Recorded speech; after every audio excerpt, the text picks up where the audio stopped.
Assalamualaikum warahmatullahi wabarakatuh. Yang terhormat Ibu Helmi selaku dosen pengampu mata kuliah Sistem Pengendalian Manajemen kelas J dan teman-teman sekalian, di sini kami dari grup B akan mempresentasikan terkait dengan materi bab 9 Sistem Insentif. Sebelum memasuki materi, alangkah baiknya kita memperkenalkan diri terlebih dahulu. Dimulai dari Signorita Aulia dengan akhiran NPM 043. Yang selanjutnya yaitu Evelyn Rizky dengan NPM 073. Yang selanjutnya yaitu Sefira Nur Aziza dengan akhiran NPM 155. Yang selanjutnya yaitu Azana Falatifana dengan akhiran NPM 254. Yang selanjutnya yaitu Paksia Khanita dengan NPM 267. Dan yang terakhir yaitu Bagas Arya Putra dengan akhiran NPM 303. Menurut Stephen Keir, selaku Head of Learning Office dari Goldman Sachs, salah satu prinsip utama dalam sistem manajemen yang efektif adalah pemberian penghargaan dan pengukuran pada karyawan berdasarkan kinerja mereka. Kemudian dalam sistem pengendalian hasil keuangan, salah satu elemen yang perlu untuk diterapkan adalah penyediaan penghargaan bagi karyawan. Penghargaan ini dapat diwujudkan melalui sistem insentif. Namun, tidak selamanya perusahaan itu memberikan penghargaan yang bersifat positif. Bisa saja perusahaan itu memberikan penghargaan yang bersifat negatif, atau yang sering kita sebut sebagai hukuman atau penalti. Penghargaan atau hukuman ini tidak dapat selalu bersifat moneter, namun bisa juga bersifat non-moneter. Nah, contoh dari penghargaan yang bersifat positif adalah adanya kenaikan gaji, kemudian pemberian opsi saham, promosi jabatan, adanya biaya liburan, dan juga kesempatan untuk bisa berpartisipasi untuk memutuskan suatu keputusan ke depannya. Lalu untuk contoh dari penghargaan yang bersifat negatif atau hukuman adalah yang pertama, adanya pemutusan hubungan kerja, penurunan jabatan, dan tidak ada kenaikan gaji. Kemudian suatu organisasi ini biasanya tidak hanya menggunakan satu jenis penghargaan saja. Besar kemungkinan bahwa suatu perusahaan itu cenderung menggunakan keduanya, baik itu penghargaan yang bersifat moneter ataupun bersifat non-moneter. Untuk selanjutnya yaitu tujuan insentif perusahaan. Nah, apa sih tujuan insentif itu? Yakni sebuah penghargaan karyawan yang bergantung pada kinerja ataupun insentif yang memberikan dorongan bagi penyelarasan kepentingan pribadi alami karyawan dengan tujuan organisasi. Nah, di sini terdapat 3 jenis tujuan sistem insentif terhadap pengendalian manajemen. Untuk yang pertama yaitu bersifat informasional, yakni menandakan area mana yang penting dalam membantu karyawan untuk memutuskan bagaimana mengarahkan upaya mereka.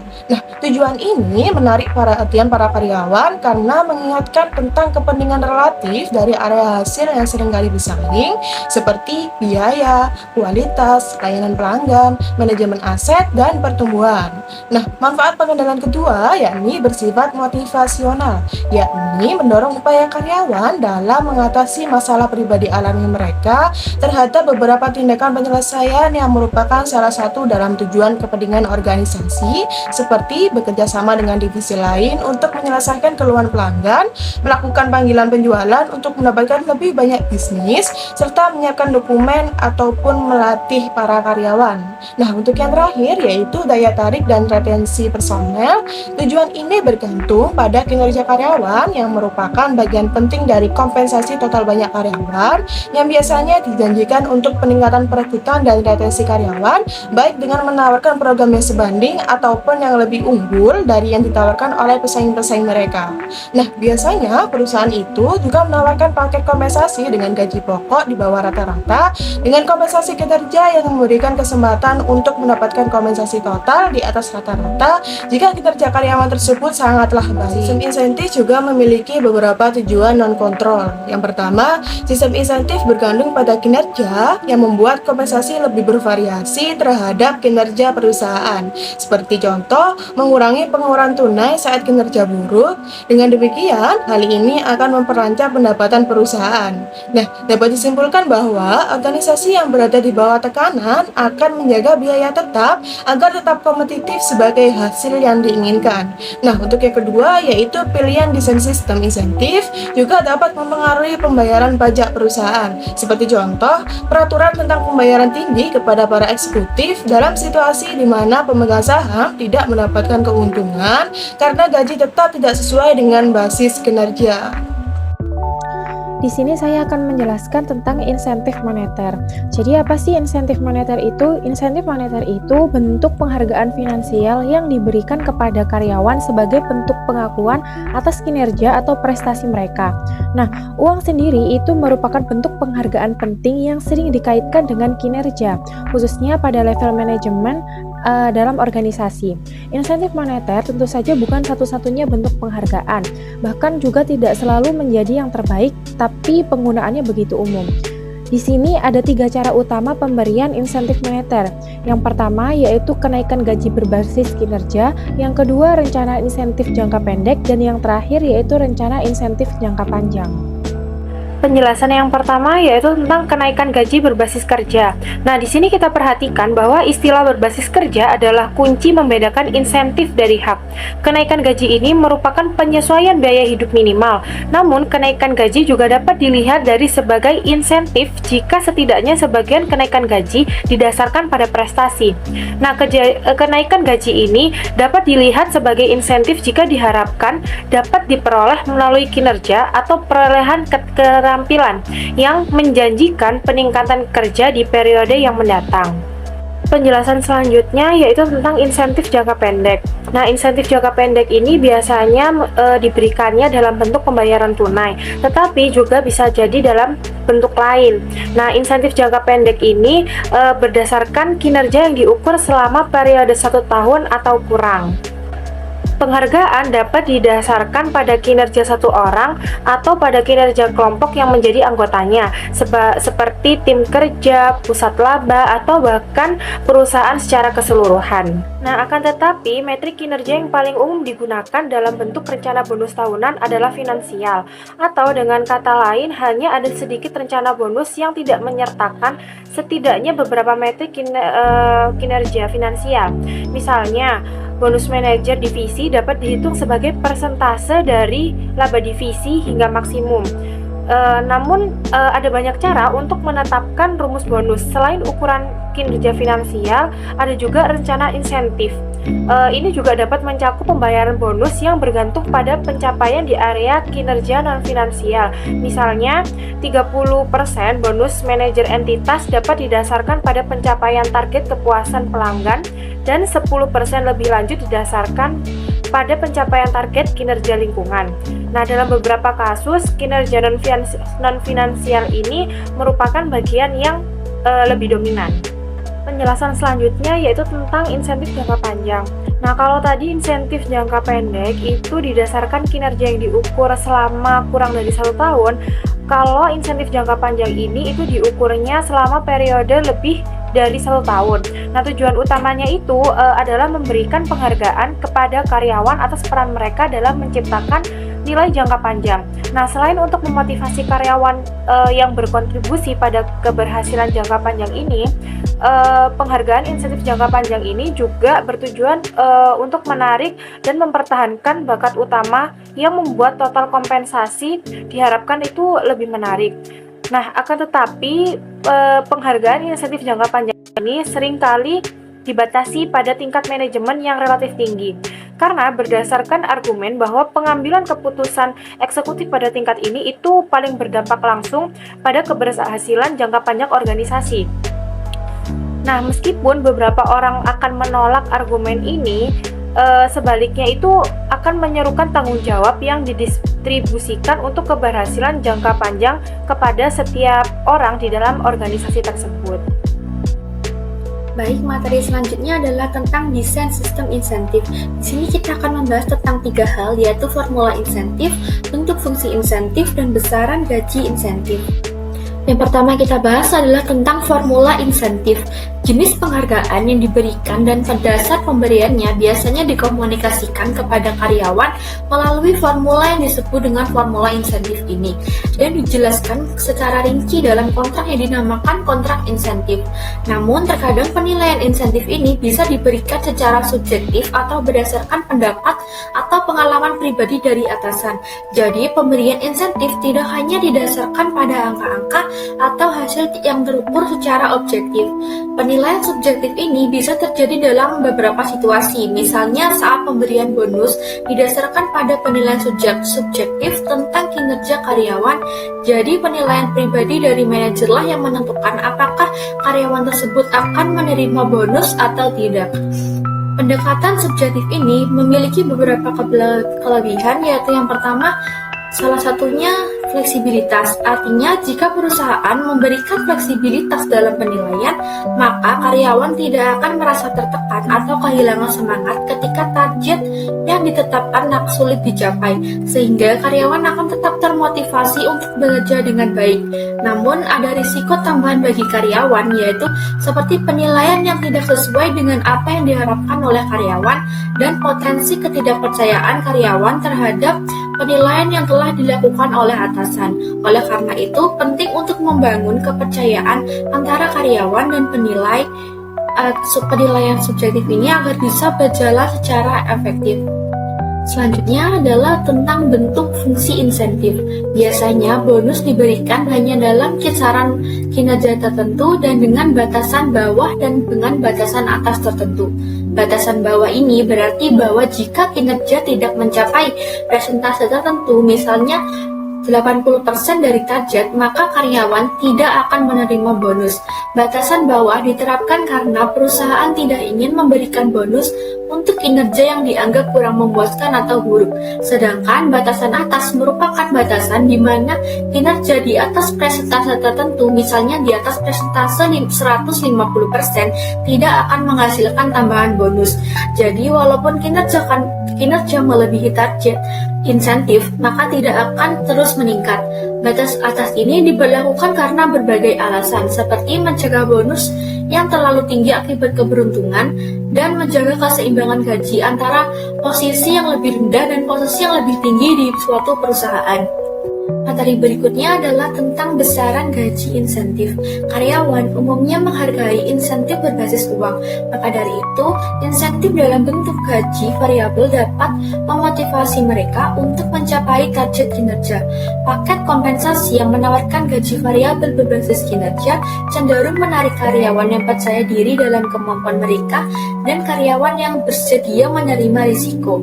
Namun, penting untuk diingat bahwa karyawan tidak sepenuhnya mengendalikan hasil kinerja. Sistem insentif ini meningkatkan risiko bagi mereka yang disebut dengan at-risk pay. Oleh karena itu, perusahaan perlu memberikan kompensasi tambahan atau risk premium sebagai imbalan atas risiko yang mereka ambil. Jika tidak, perusahaan akan kesulitan bersaing dalam mendapatkan karyawan. Ya, selanjutnya saya menjelaskan mengenai kriteria untuk mengevaluasi sistem insentif. Jadi setiap rencana insentif adalah salah satu dari banyak kemungkinan variasi seperti yang bisa kita lihat. Semua fiturnya harus dievaluasi secara hati-hati, baik secara individu maupun kolektif. Nah, ini terdapat kriteria yang digunakan sebagai prinsip keseluruhan ketika mengevaluasi sistem insentif. Yang pertama, dia harus dihargai. Nah, contohnya ketika perusahaan memberikan bonus kecil atau hadiah untuk karyawannya seperti voucher makanan. Nah, itu kan memang bentuk yang memang tidak besar nilainya, tapi bisa dilihat bahwa itu adalah sebagai bentuk apresiasi dari perusahaan. Nah, itu terdapat dari kerja kerasnya karyawannya. Nah, dengan kita bisa menghargai, maka akan bisa menciptakan lingkungan kerja yang suportif. Yang kedua, imbalan harus cukup besar untuk memberikan dampak. Ketika perusahaan memberikan gaji ya, misalnya yang awalnya 7 juta menjadi 10 juta. Nah, pasti si karyawan ini pasti senang dong, dan juga kemudian makin semangat kerjanya ataupun semakin produktif gitu. Kemudian 3, penghargaan harus dapat dipahami.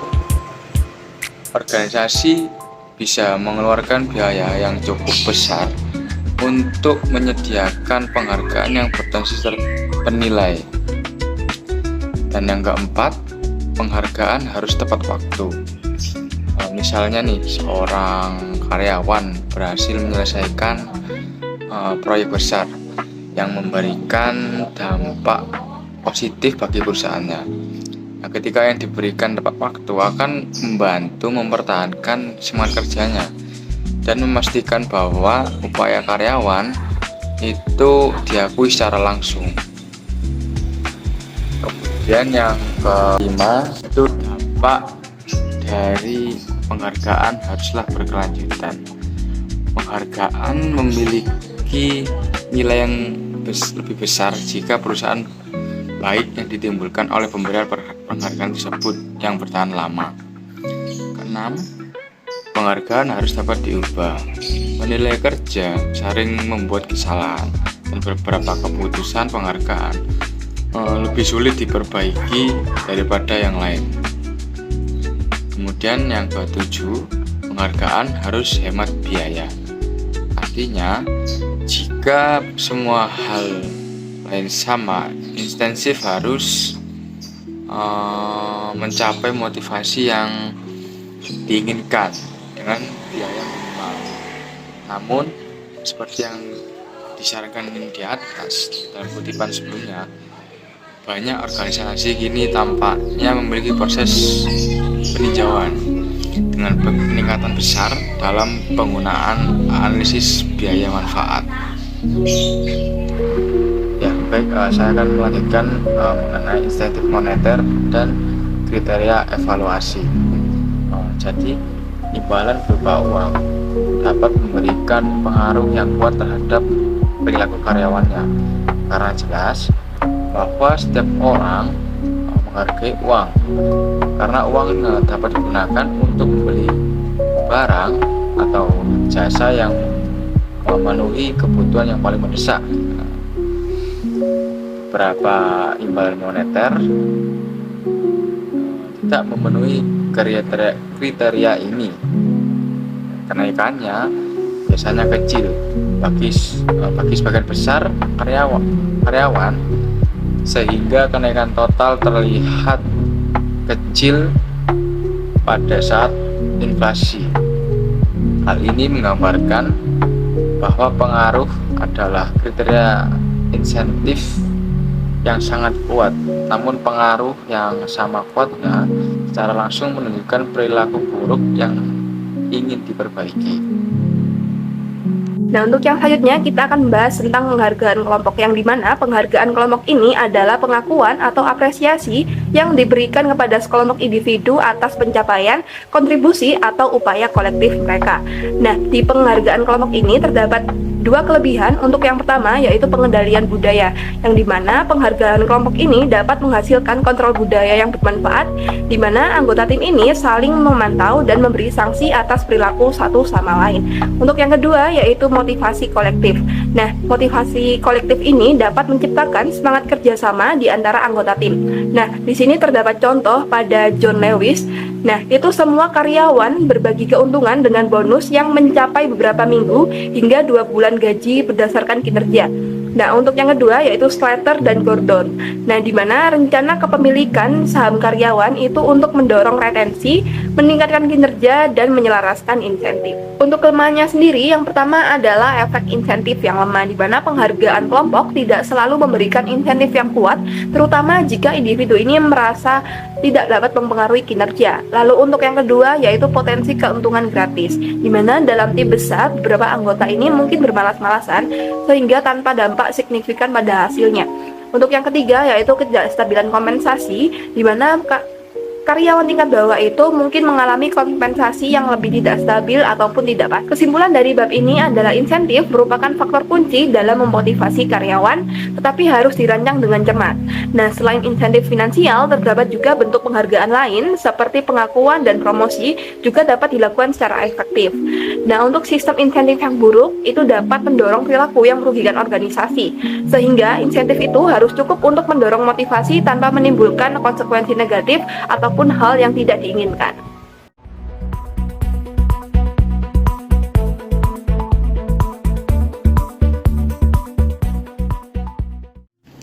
Baik, bagian terakhir di sini kita akan membahas salah satu kasus dari sistem insentif.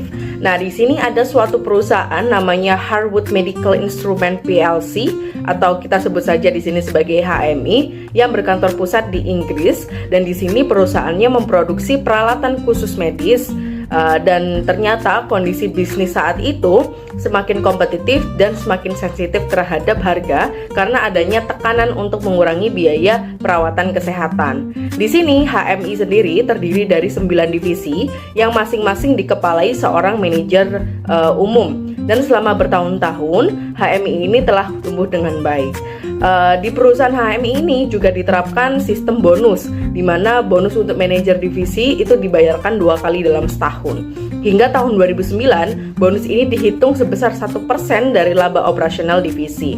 Namun pada bulan November tahun 2009, Direktur Pelaksana HMI ini merencanakan suatu skema bonus yang baru, yakni membayarkan bonus lebih tinggi daripada yang pernah dibayarkan sebelumnya apabila kinerja yang diterapkan itu lebih baik, dan bonus tersebut akan didasarkan dengan beberapa pertimbangan. Yang pertama adalah bonus meningkat sebesar 5.000 pound sterling jika lebih dari 99% pengiriman tepat waktu, dan bonus akan diberikan sebesar 2.000 pound sterling jika 95-99% pengiriman itu tepat waktu, atau tidak akan adanya bonus jika pengiriman itu 95% tidak tepat waktu. Lalu yang kedua, bonus itu akan meningkat sebesar 5.000 pound sterling jika retur penjualan kurang dari atau sama dengan 1% dari penjualan, atau bonus nantinya akan turun sebesar 50% jika kelebihan retur penjualan lebih dari 1% dari penjualan. Lalu yang ketiga, bonus itu nantinya akan meningkat sebesar 1.000 pound sterling untuk setiap aplikasi paten yang diajukan ke kantor kekayaan intelektual Inggris. Dan yang keempat, bonus itu akan dikurangi karena kelebihan biaya scrap dan pengerjaan ulang lebih dari 1% laba operasi. Dan yang terakhir, bonus itu akan dikurangi sebesar 5.000 pound sterling jika peningkatan kepuasan pelanggan rata-rata itu di bawah 90%. Dan perlu diingat, jika perhitungan bonus itu menghasilkan jumlah negatif untuk suatu periode tertentu, maka manajer itu tidak akan menerima bonus karena jumlah negatif ini tidak dapat dibawa ke periode selanjutnya. Oke, jadi dari kasus tadi, di sini kita perlu melakukan analisis. Yang pertama kita lakukan adalah membuat operating result dari divisi yang ada di HMI. Di sini tersaji 2 divisi, yakni Surgical Instrument Division dan juga Ultrasound Diagnostic Equipment Divisions. Nah, ternyata pada kedua divisi ini itu masing-masing dibagi menjadi 2 term. Jadi ada term pertama dan juga ada term kedua. Kemudian untuk dasar penilaiannya itu diambil dari dasar skema bonus yang baru. Ini terkait dengan sales, operating profit, on time delivery, sales return, patent, scrap and reward cost, dan juga customer satisfaction average.